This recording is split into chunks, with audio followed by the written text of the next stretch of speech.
के गांव बासली के राजकीय उच्च माध्यमिक विद्यालय में वार्षिक पुरस्कार वितरण का आयोजन किया गया, जिसमें बच्चों ने जहाँ शानदार रंगारंग कार्यक्रम प्रस्तुत दी, वही भामा साहब का सम्मान किया गया।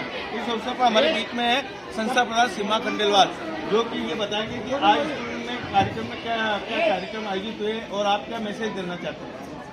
आज हमारी शाला में वार्षिकोत्सव भामाशाह सम्मान समारोह का आयोजन किया गया। इसमें साल भर में जो बच्चों ने अपनी गतिविधियाँ प्रस्तुत की थी या जो भी उपलब्धियाँ उन्होंने हासिल की थी, उन सभी को पुरस्कृत किया गया और हमारे भामाशाहों का भी सम्मान किया गया।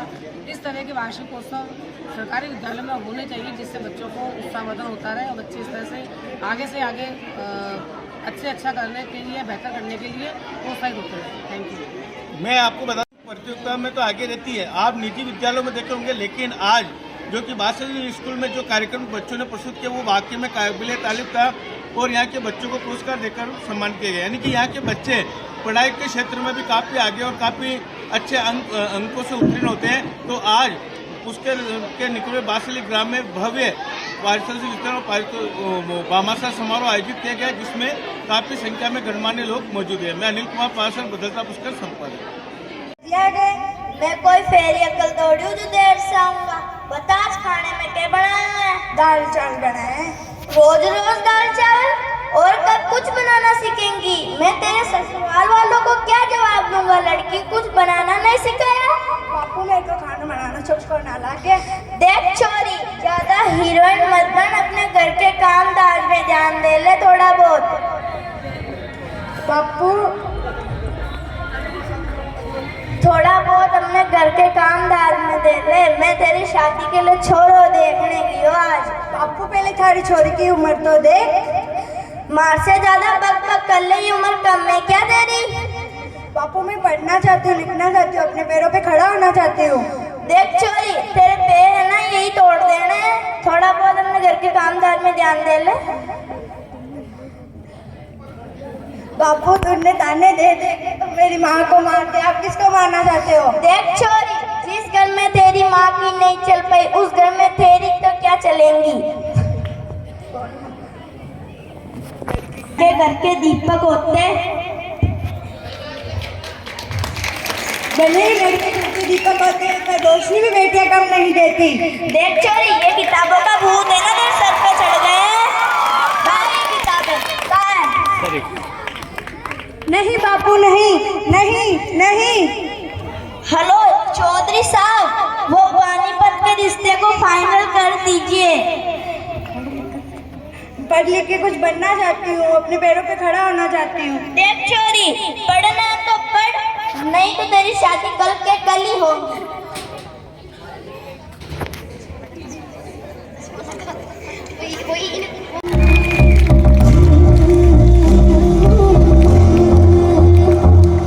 सज धज के हो गए देखो प्यार पिया जी, खिया लागे थे बता दो थारी नार पिया जी।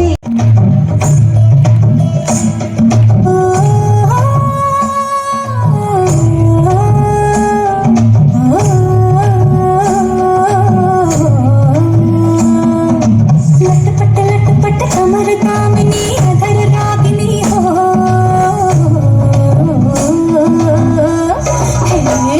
लगातार दी जा रही है। इसमें राजस्थानी, मराठी, पंजाबी सभी नृत्यों की पेशकश की जा रही है। जोरदार तालियां बजाएंगे इनके लिए, इनके उत्साहवर्धन के लिए। अगला कार्यक्रम नगाड़े सब ढोल बाजे लेकर आ रही हैं बालिकाएं।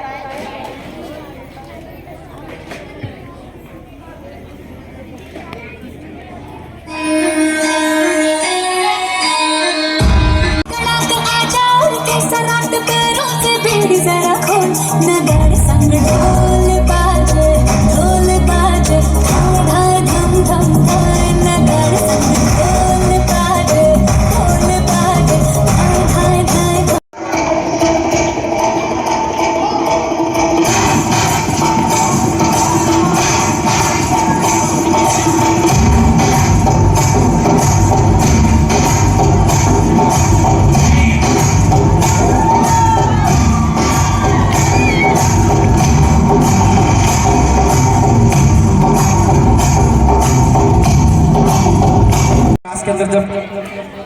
गाए जाते हैं और जब नृत्य किया जाता है तो माँ की आराधना के अंदर आप लोगों ने देखा होगा नवरात्रा के समय माँ की भक्ति के अंदर मदमस्त होकर के जब हम नृत्य करते हैं तो ऐसा लगता है जैसे कि धरा और ये आकाश और उसकी समस्त शक्तियाँ सब आपस के अंदर मिल गई है और सीधी हमारी जो संवेदना है हमारी सीधी माँ के चरणों तक पहुंचती है। वही गरबा की ये प्रस्तुति थी, बहुत ही खूबसूरत सी प्रस्तुति थी। मैं एक बार आग्रह करूंगा सब बच्चों से और सब लोगों से कि एक बार जोरदार तालियां बजा दें, क्योंकि ये गरबा रास जो गरबा की जो एक जो थीम है वो हमारी माँ को समर्पित है हमारी। और कार्यक्रम की आगे श्रृंखला बढ़ाने के लिए ताल से ताल मिला एक बहुत ही खूबसूरत सा एक नृत्य है, ताल से ताल मिला। और ताल की क्या भूमिका होती है हमारे जीवन में उसका एक अनुपम उदाहरण आपके सामने प्रस्तुत होगा अभी इस नृत्य से।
कि आपने बहुत ही सुंदर तैयारी की और अच्छा परफॉर्मेंस बच्चों ने दिया। मैं आज के इस वार्षिक उत्सव के और भामाशाह सम्मान समारोह के उपलक्ष्य में आप सबसे यही कहूँगा, एक तो मैं बच्चों पूछूंगा कि 2 अक्टूबर 2014 को देश के प्रधानमंत्री जी ने एक अभियान की शुरुआत की थी। कोई बताएंगे कौन सा अभियान की शुरुआत की थी? स्वच्छ भारत मिशन। आवाज़ सभी बच्चों के मुंह से आई। स्वच्छ भारत अभियान की देश के प्रधानमंत्री मोदी जी ने शुरुआत की थी। आप लोग सोच रहे होंगे कि ये क्यों पूछ रहे हैं और इसका क्या तात्पर्य है। मैं कहना चाहूँगा जीरो बैलेंस, मैं शून्य बैलेंस, जीरो बैलेंस कहूँगा तो आप लोग सोचोगे कि मोबाइल के बैलेंस की बात कर रहे हैं क्या। मैं इसकी बात नहीं कर रहा हूँ। मैं बात कर रहा हूँ कार्बन उत्सर्जन और ऑक्सीजन की पैदावार। जब तक अपने देश में जितनी ऑक्सीजन की उपलब्धता है उससे कम, उसके बराबर ही कार्बन उत्सर्जन होगा तो उसको जीरो बैलेंस कहेंगे। वो ही पंचायती राज मंत्री है। वो यदि अपन गुलदस्ता लेके जाएंगे और यदि उस गुलदस्ते में प्लास्टिक लगी होगी तो वो गुलदस्ता स्वीकार नहीं करेंगे। वो कोई सा भी प्लास्टिक का आइटम अपने शिक्षा मंत्री जी नहीं छुएंगे। मैंने अभी मेरी बच्ची की शादी की थी। उस शादी में मैंने ये तय किया कि कोई भी आइटम मेरी शादी में प्लास्टिक का नहीं होगा। प्लास्टिक मुक्त मैंने ये शादी की। अभी जब यहाँ शिक्षा मंत्री जी यहाँ आए अजमेर सर्किट हाउस में, हमने उनका स्वागत किया तो ग्राम विकास अधिकारी संघ जब वो गुलदस्ता लेके आए तो उन्होंने देखा कि इसमें कहीं प्लास्टिक तो लगी हुई नहीं है। मैंने कहा मंत्री जी इसमें प्लास्टिक लगी हुई नहीं है। मैंने कहा मंत्री जी मैंने मेरी बच्ची की शादी बिना प्लास्टिक के, प्लास्टिक मुक्त शादी की। उन्होंने मेरे पाँव छू लिए। मेरे से वो बड़े हैं लेकिन उन्होंने मेरे पाँव छू लिए। तो क्यों शिक्षा मंत्री जी इस बात पे क्यों जा रहे हैं कि मैं शिक्षा का मंत्री हूँ। और यदि ये अलग आने वाली पीढ़ियां कहाँ तैयार हो रही है, वो शिक्षा के मंदिर में तैयार हो रही है। जब अपने राज्य के ऐसे शिक्षा मंत्री इस चीज को जागृति ला रहे हैं और वो ही अभी पंचायती राज मंत्री है और उन्होंने पूरी तैयारी करके और अभी गांव में स्वच्छता की अलग जगाई है। अब आपके बांसेली में भी हर तीसरे दिन कचरे वाला ट्रैक्टर या कचरे वाला साधन आपके घर पे आ रहा है। मैं आप सबसे कहूँगा कि आप सभी उसमें भी जिम्मेदारी निभाएं। अपने मम्मी और पापा को आप कहें कि जब तीसरे दिन वो ट्रैक्टर या जो भी गाड़ी अपने घर के बाहर आए तो कचरा अपन उसी में डालें, क्योंकि अपने पास में ही पुष्कर राज, तीर्थ राज पुष्कर है। यहाँ विदेशों से भी कई मेहमान, पूरे देश से कई मेहमान आते हैं। वो आसपास के गाँवों में भी घूमते हैं तो वो भारत की तस्वीर ये लेके जाते हैं कि भारत कितना गंदा देश है। लेके जाते हैं कि नहीं जाते? तो ये अपने लिए शर्मनाक बात है कि नहीं है? तो इसके लिए हम सबको भी ये जिम्मेदारी निभानी होगी कि अपन भी उसमें सहयोग करें। अपने आसपास, अपने घर के पास अपन स्वच्छता रखें, साफ सफाई में अपन ध्यान दें। केवल अपन सोच लें कि केवल ये जिम्मेदारी सरपंच साहब की है, अकेले सरपंच साहब कुछ नहीं कर सकते।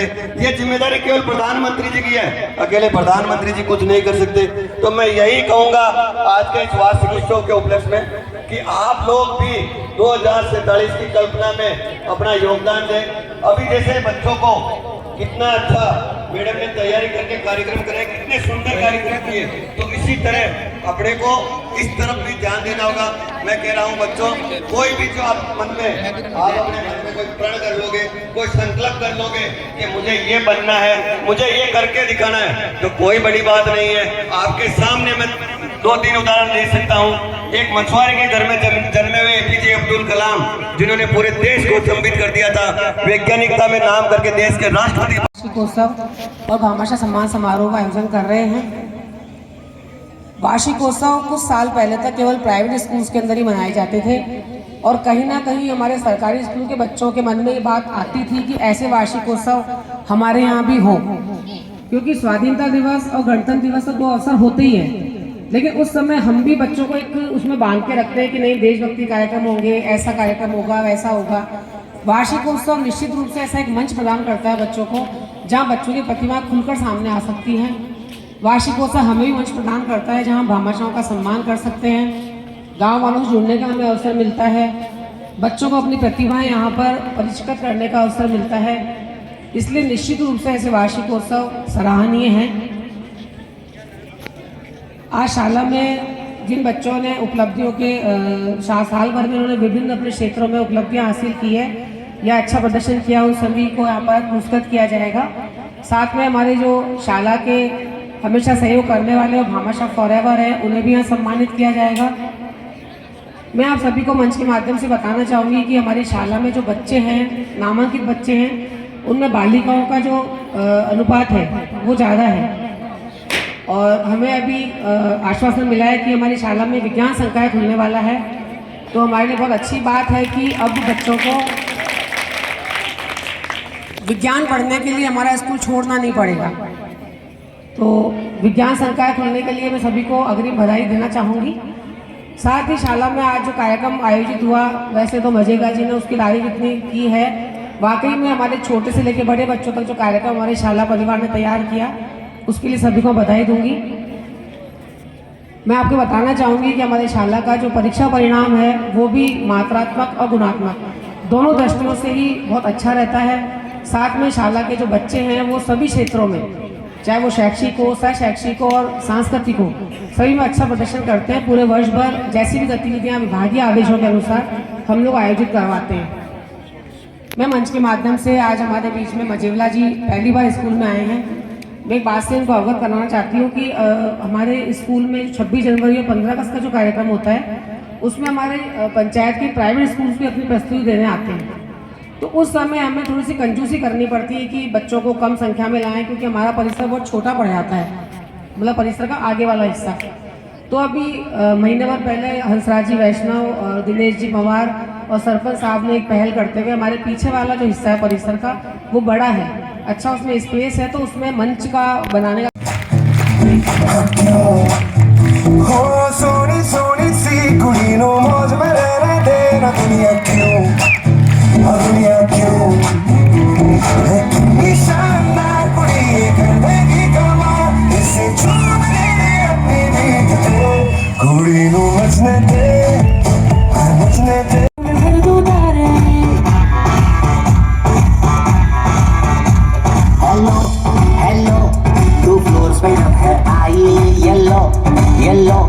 बड़ी सॉलिड मस्ती चाहिए। हेलो हेलो तू मुझे घूमने लगाए, येलो येलो कंट्रोल करो मेरे भाई।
सेक्शन में आ गया तानिया, किरण, संस्कार, गहना, भगवती, खुशी, वाणी, योगिता, ऋतिका।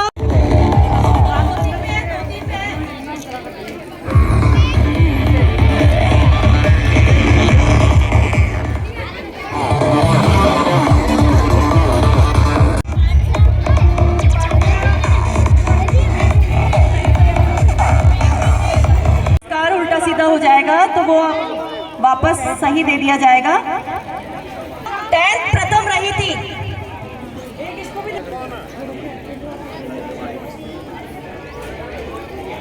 पूरी कक्षा 10th के लिए जोरदार तालियां बजाइए।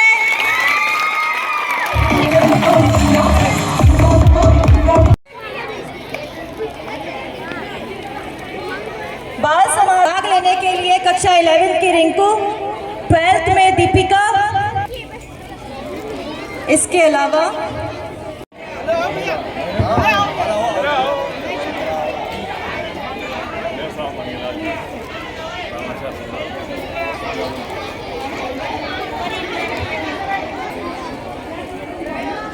ओम प्रकाश जी, आप सभी को विद्यालय में सहयोग करने के लिए हार्दिक आभार।